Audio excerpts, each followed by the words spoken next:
Welcome, curious minds, to another deep dive. Today, we're diving headfirst into an incredibly compelling analysis from Muki Tenenbaum. It was originally shared with Claudio Sutovicki on their program, Artificial Intelligence, Financial Perspectives. That's right. And this isn't just some far-off future prediction about warfare.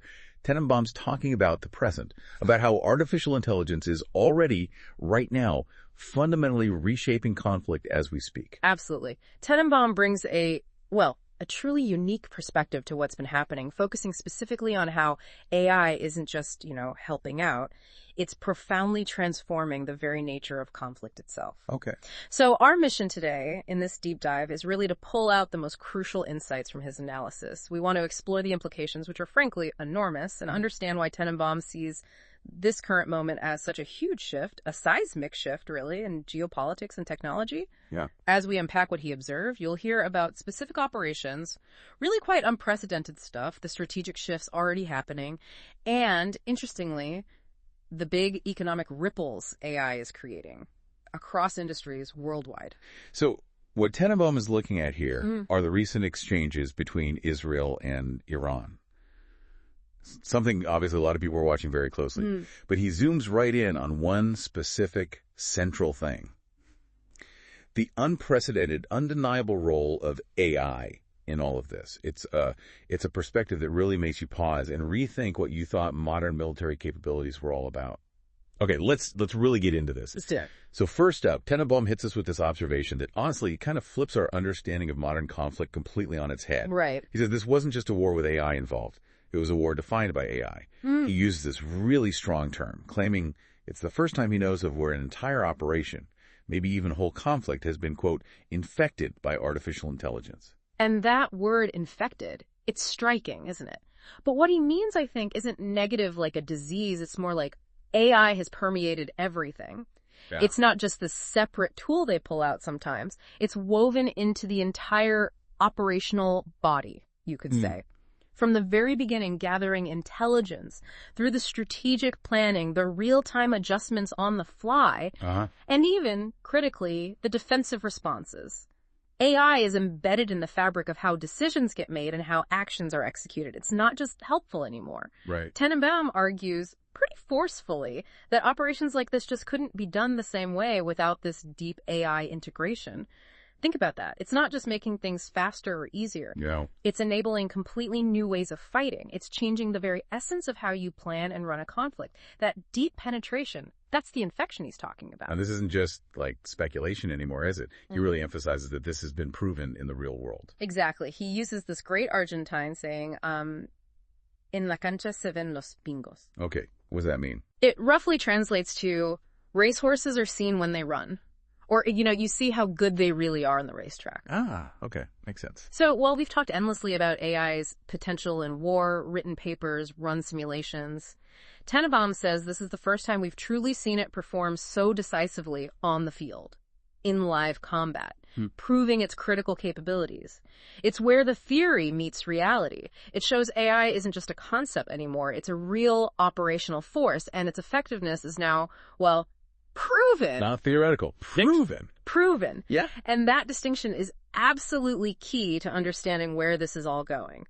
The proof of concept has moved out of the lab and onto the battlefield. And this real-world proof, Tenenbaum suggests, it raises massive questions about the future, right? Correct. Like, what does this mean for AI development, for weaponization? Huge questions. He thinks the significance goes way beyond just Israel and Iran. This isn't just some local issue. It's like a global demonstration, a test case, showing how essential advanced AI is now for any modern military strategy. Yeah, the implications for every country.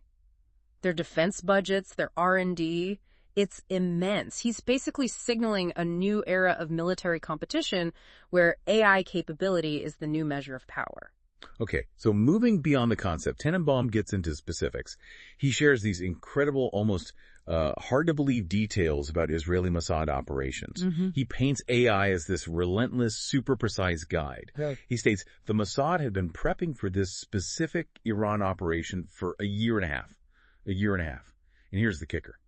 All of it. every single step was guided or aided by AI. Just imagine the amount of information involved in that. 18 months of intelligence gathering, planning, reconnaissance. Yeah, mind-boggling. Traditional methods, human analysts alone, they drown in that much data, especially evolving data over that long. Tenenbaum's point is AI gives you the power to handle that, to cross-reference everything, to see patterns, to plan with a precision that just wasn't possible before. It's the backbone. And the geography here is key, too. He really stresses the distance. Israel to Iran is, 1,700 to 2,300 kilometers? Huge distance. With Jordan and Iraq smack in the middle. So it's a true distance war. He says that's pretty rare since World War II, maybe Vietnam. But even then, it was a superpower involved. Here, it's a smaller nation pulling off these long-range, precise actions. And that distance just adds layer upon layer of difficulty. Getting intel over hostile territory, supporting assets that far out, and crucially, the extreme accuracy needed when you're flying over other countries to hit a target. Yeah, you can't afford mistakes. Exactly. And AI, in this context, becomes indispensable. It's needed for navigation, for dealing with defenses, for real-time target checks across thousands of kilometers. Tenenbaum implies that without AI, the complexity might just be too much, the risks too high. So AI is guiding this 18-month preparation. What was the main goal?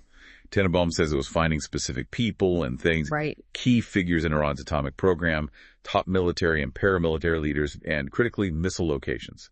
This wasn't just academic. It was a direct response to ongoing missile attacks Israel was facing, including one on a hospital recently. So it was urgent. Very. AI's job was basically to answer, where are the missiles? Where are these specific people? Not just general areas, but pinpointing individuals, hidden weapons within a huge, complex country. And that difference, general area versus pinpoint accuracy, that's where Tenenbaum says the AI really made the difference. It's not just knowing a missile site is somewhere in a city. No. It's knowing the exact coordinates of the launcher, maybe its operational status, maybe even who's manning it. That kind of granular detail built up over 18 months is what enables the surgical strikes he describes next. Okay, so the preparation is done. Then comes the attack itself. Tenenbaum gives some really stark details. Friday the 13th, 3:30 a.m., Israel launches this coordinated strike. Simultaneously, yeah. 20 of Iran's most important military, missile, and nuclear personnel, plus 10 scientists, are taken out. And he gives us one example that just, wow.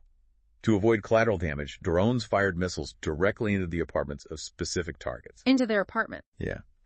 He says it required muchísima exactitud, incredible exactitude, and it was managed by AI. Mm-hmm. But then he adds this detail that just pushes the envelope completely. What's that? He says the missiles themselves had AI recognition built in.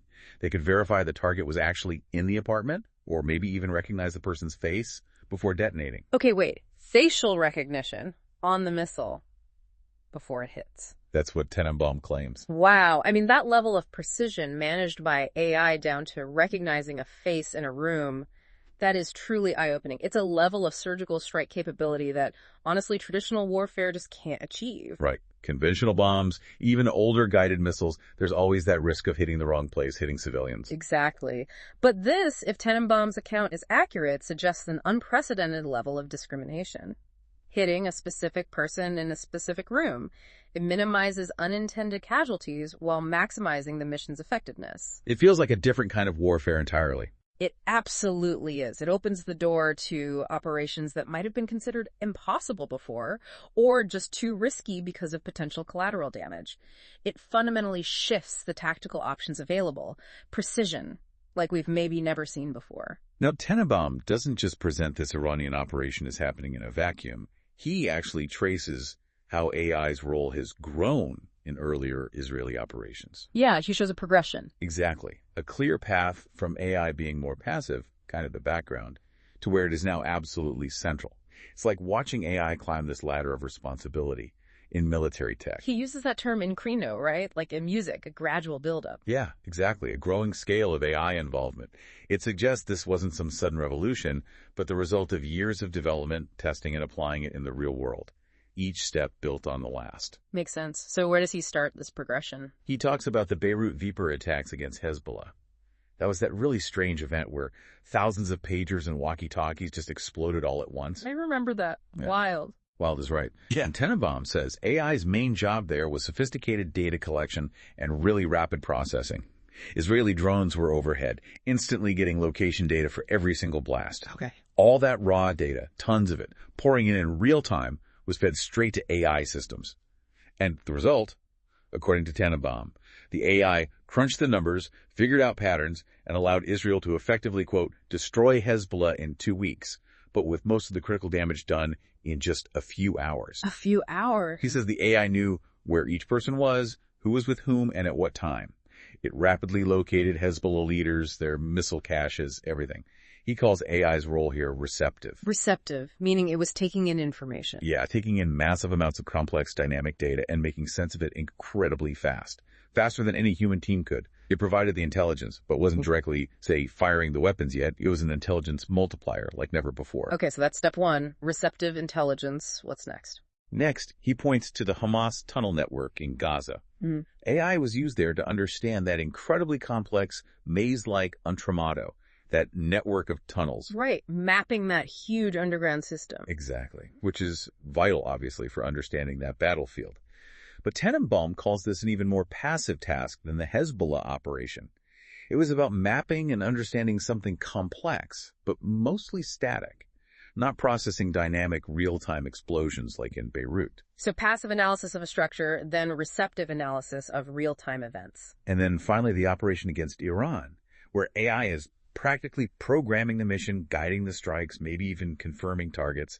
It's gone from passive to receptive to central and active. That's the incredo he describes. That trajectory. Yeah. It's incredibly fast when you think about it. From passive analysis to active control in the field. It really shows how militaries are learning to use AI not just for intel, but for prediction, planning, and direct operational command. It dramatically speeds everything up. AI isn't just supporting human decisions anymore. Tenenbaum suggests it's actively shaping and, in some cases, making critical military decisions. That leads to a speed and efficiency that was, frankly, unimaginable before. He basically says the success of the Iran operation is largely because of AI. Right. It's moved from being a tool in the loop to being a core part of the command and control loop itself, a fundamental shift. Okay. This leads to maybe the most critical point Tenenbaum makes, and it's a bit stark. The asymmetry. Exactly. The asymmetry of power. He asks, point blank, what happens when only one side has this kind of advanced AI? And he answers just as directly. Israel has it. Iran does not. No ambiguity there. None. He says this isn't just a small tech advantage. It's a massive gap, a chasm in military power. So that's really his core argument, isn't it? This tech gap, which maybe already existed in things like aircraft, modern Israeli jets versus older Iranian planes. Yeah. Tenenbaum says AI makes that gap exponentially incremented. Exponential. Yeah. Not just adding a bit more power, but multiplying it hugely. It turns an advantage into potentially overwhelming dominance. And the rest of the world is noticing. Oh, yeah. He says industries everywhere are watching this closely because it's the first time an AI-driven operation has been so clearly, demonstrably successful in combat. It proves the concept. It validates the hype, you could say. It's not just about attack capabilities either, right? He mentions defense, too. Absolutely. He highlights AI's role in Israel's layered defense systems, the famous Iron Dome, but also the Arrow 1, Arrow 2, Arrow 3 anti-missile system. Okay. AI manages these incredibly complex, interconnected shields. It's constantly learning missile flight paths to predict several critical things super fast. First, where did it launch from? So maybe you can take out the launcher or at least know where it came from. Right. Second, what's the chance our interceptors can hit it? And third, if we can't hit it, where's it likely to land? So you can guide defenses or warn people. That sounds like a lot of calculation. He says it requires processing muchísima information, just a staggering amount of data, changing constantly. Humans alone would be totally overwhelmed trying to react in the few seconds you might have. AI provides the speed and analytical power to make those multi-layered defenses actually work adaptively. So bringing it all together, Tenenbaum seems to be saying AI isn't just an advantage anymore. It's the advantage. That's exactly it. It fundamentally redefines military power. It's not just about how many soldiers or tanks you have, or even how advanced your conventional weapons are. Yeah. If you have a huge army, but the other side has this AI backbone that can process info, make decisions instantly, and strike with pinpoint accuracy, Tenenbaum's arguing your numbers might not matter that much. It's like bringing a knife to an AI-guided gunfight. Pretty much. The other side can play, sure, but if they don't have the AI, it's a fundamentally different and likely losing game. It changes the whole paradigm of deterrence, of strategy. It's not about more anymore. It's about smarter. And Tenenbaum takes this even further. He's not just talking about tactics or even strategy. He's talking about, well, the end of the road for certain ways of running a country and a massive shakeup in global power. He gets pretty philosophical, or geopolitical, I guess. Yeah, and very blunt. He basically declares that Iran's current model, he describes it as based on international terrorism, theocratic rule, spending massively just to prop itself up, is finished. It's coming to an end. And AI is the reason. He calls AI the last nail in the coffin. Or actually, he ramps it up.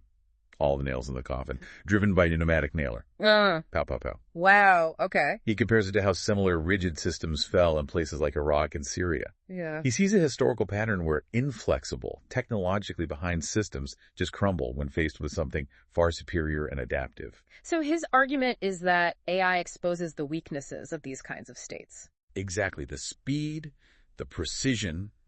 It makes traditional brute force or terror tactics kind of obsolete.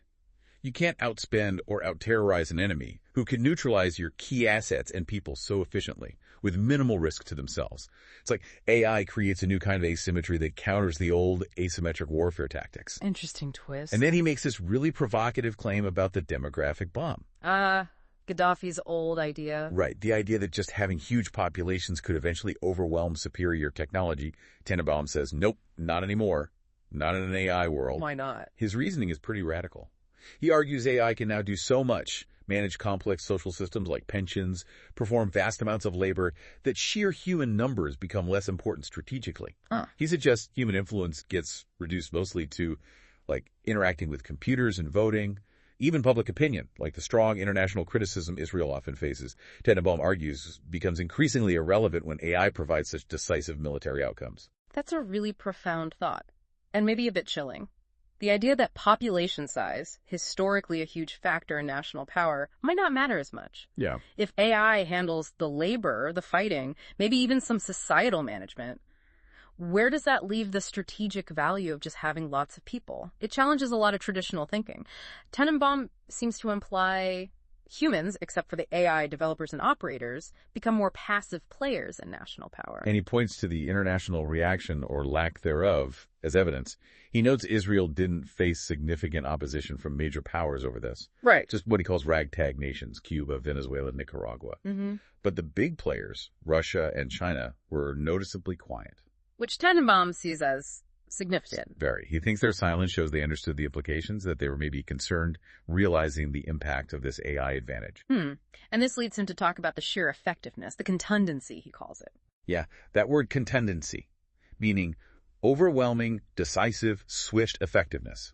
He says that's a direct result of AI. Decisions made by AI are faster, better, and importantly, free from human pressures. Fear, political maneuvering, ideology. Unlike human leaders, presumably. Right. Unlike Iran's leadership, which he portrays as potentially hesitant or constrained, AI just executes optimally, dispassionately. That gives an incredible edge in speed and precision. Okay. Then he turns his attention to China. He does, and makes this incredibly bold claim. He calls the Chinese army a paper army. Wow, that's provocative, given their numbers. Hugely provocative. But his point is numbers don't equal strength in the AI era, his evidence. He claims the initial Iranian defense systems knocked out so quickly were Chinese-made. Ouch. Yeah. He says this suggests a major vulnerability in their tech, especially if it lacks that adaptive AI core Israel has. Yeah. And the implications he draws are massive. Like what? Like China should forget invading Taiwan. He even suggests India might leapfrog them as Asia's main power because India might be investing better in cutting-edge AI. That is a huge reassessment of the global military balance. He's basically saying China's massive military might be built for yesterday's wars. Pretty much. If their systems can be neutralized quickly by AI, it throws serious doubt on their ability to project power against a top-tier tech adversary, especially somewhere like Taiwan. It forces a rethink of everything, doctrine, R&D, rivals. He thinks it changes the whole strategic map in Asia. Numbers become less relevant against AI-driven speed and precision. And then Russia, Putin? He thinks this forces Putin to reconsider, too. Partly because these advanced weapons could be devastating in Ukraine, obviously, but mainly because, in Tenenbaum's blunt assessment, Russia's AI is useless. Useless? That's harsh. It is. But he uses that stark difference to explain why the Russia-Ukraine war has dragged on for years, while the key parts of this Israel-Iran conflict, the strikes, were over in hours. He says that AI gap is the single biggest factor determining modern conflict outcomes. So he's not saying Russia has no AI, but that it's just not comparable for this kind of integrated, real-time precision warfare. Exactly. And that difference in AI sophistication translates directly to battlefield results. A grinding 2-year war versus a surgical strike measured in minutes. The difference, Tenenbaum insists, is the AI. It shows how even a big military can get bogged down if it lacks that cutting edge. He throws in an anecdote, too, about Iranian pilots supposedly escaping, refusing to fly their old planes against superior tech. It highlights the psychological impact, the feeling of hopelessness, maybe. Yeah, morale matters. So the bottom line, Tenenbaum's core message here is stark. In modern war, having AI means you win or you lose. It's almost binary. Win or lose. And he thinks the implicit message from the U.S. to, say, Europe is now, get your act together on AI, because without it, you won't be able to defend yourselves either. It paints his picture of a new world order where AI capability is the ultimate decider of who's powerful and who's vulnerable. He's definitely drawing a very clear line. Military power isn't troops or tanks anymore, primarily. It's tech supremacy in AI. That changes everything. Deterrence, alliances, global power projection. If you can hit targets precisely, instantly, with minimal risk, the old ways of calculating military strength just don't apply. It's revolutionary, not just evolutionary.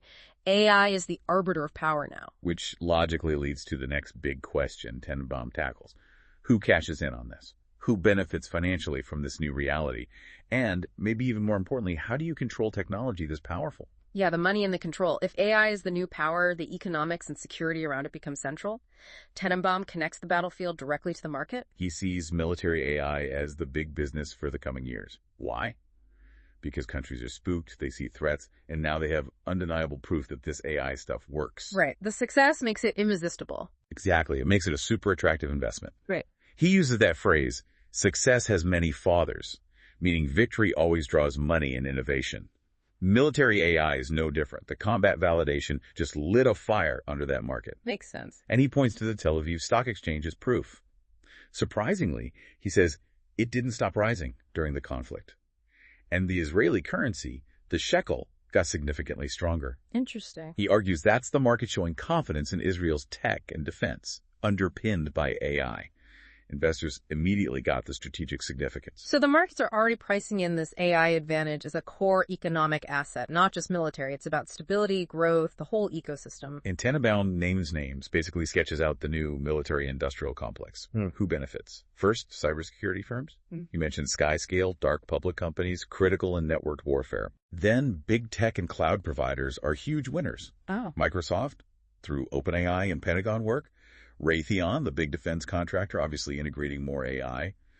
Google, maybe reluctantly, but still involved via its research. Oracle, with its government ties. Right, the cloud backbone. And crucially, chip makers. NVIDIA, TSMC. He stresses, without chips, no AI. They are the absolute foundation. The silicon is key. Absolutely. And then, of course, Israeli defense companies themselves. Elbit, known for drones, and others. Their weapons are now selling at a premium. 20-50% more, he claims.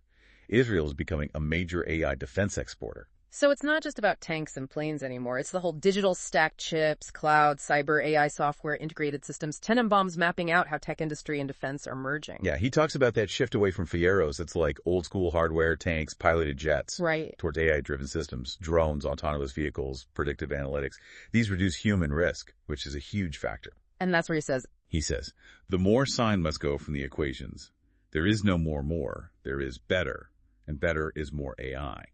It's a total shift from quantity to quality, defined by AI. Better is more AI. That sums it up. He uses this vivid comparison, too. He talks about the half-hour operation hitting Iran's nuclear sites, like Natanz. He compares it to the 1967 Six-Day War. Okay. He remembers his father waking him up back then, saying, witness history, as Israel took all that territory in just 6 days. But this new AI war, he says, achieved incredibly complex goals even faster. Minutes, not days. It's an unbelievable acceleration of warfare. That's a powerful analogy. The Six-Day War was seen as lightning fast then, but AI makes that look slow. It achieves maybe even more strategic impact in a fraction of the time with less risk to your own forces. It redefines lightning war. So the tech is powerful, the business is booming, but how do you control it? Can this stuff leak? Can China or North Korea just buy it or steal it? The proliferation question. Crucial. Tenenbaum thinks it's practically impossible for companies to secretly sell this top-tier military AI to hostile states. Why so confident? Several reasons. First, the obvious. Laws, sanctions, massive fines that could bankrupt a company. He even mentions a proposed U.S. law to put GPS trackers on critical chips, making smuggling really hard. Okay, legal and physical controls. But then he gets into why it's inherently hard to steal or copy effectively. Yeah. He argues traditional spying, stealing blueprints or code, is becoming less effective here. How so? Because these AI systems aren't static. They're constantly learning, constantly being updated with real-time data. If someone steals a snapshot, like a hard drive of code, Tenenbaum uses the example of China supposedly taking data to Malaysia to use GPUs. That stolen copy becomes obsolete very quickly. Because the real system keeps evolving. Exactly. The AI is constantly adapting. A static copy just can't keep up. It's like trying to steal a living brain. The snapshot doesn't capture the ongoing learning process. The value isn't just the code, it's the continuous development and data flow. That's a key insight. It means possessing the hardware or even the software isn't enough. You need the whole pipeline, the data, the updates, the constant refinement. Stealing that is way harder than stealing a missile design. And there's another layer. System complexity. These aren't standalone tools. Right, they're networked. Deeply networked. Tenenbaum says taking one piece, like the AI for an anti-aircraft battery, is useless if it can't coordinate with hundreds or thousands of other sensors, command posts, other defenses. It needs the whole ecosystem to work. The network effect. Yeah. He says the information's more important than the hardware, meaning the operational context, the algorithms running across the network, the data streams. That's where the real power lies. Individual components alone don't give you that AI advantage. So Tenenbaum's laying out this new military AI market, but also arguing that controlling it is maybe more feasible than we thought because the tech itself is so dynamic and interconnected. Traditional espionage struggles with that. It suggests maybe the best defense is just innovating faster, staying ahead in that constant learning cycle. Yeah, it seems that way. It's a fascinating picture of both the opportunity and the control mechanisms in this new era. It really drives home the strategic weight of this domain. It's the economic and security blueprint for the next few decades, where tech advantage is everything. So, wrapping this up, you've just heard Mooky Tenenbaum's really remarkable deep dive into AI's central role in modern conflict. We've gone from, the incredible precision of these AI-guided strikes to the huge geopolitical shifts he sees happening, and even the nitty-gritty of the economics, the new arms race.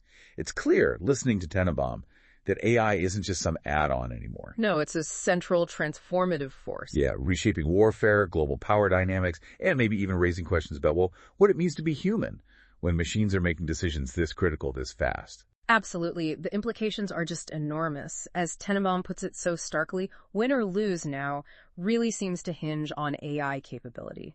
It's not about the old metrics of military might. It's about technological supremacy, about processing power, about acting on information faster than was ever possible before. Right. And this leaves us with a really important question, something for you to think about. As AI becomes more and more central to both defense and offense, as human involvement shifts more towards programming and oversight rather than direct fighting, what kind of world are we actually building? How do we as humans adapt to a future where machines process information and make these life and death decisions with a speed and precision that fundamentally alters conflict, power, and maybe even our own role in the world? Definitely food for thought. A lot of mull over there. Thank you for joining us on this deep dive. Until next time, keep exploring, keep questioning, and stay well informed.